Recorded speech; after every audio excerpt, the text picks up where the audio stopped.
What are the different types of leak testing? Having a leak tester on your line is a great first step to ensure your container meets set quality standards before it reaches the end user.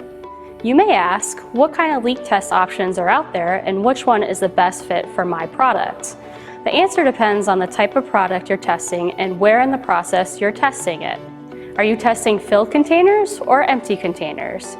If you're testing empty containers that are not required to have a vacuum seal, then pressure decay is the most efficient method.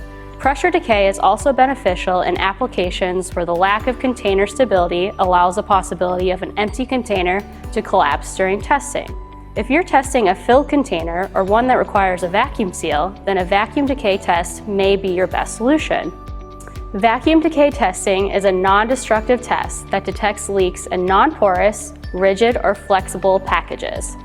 This method ensures that packaging that contains items such as food or beverage are safe from possible container leakage after being filled and sealed. While determining which type of leak testing is best for your application can seem challenging, picking a solution based on a few simple criteria can usually point you in a successful direction.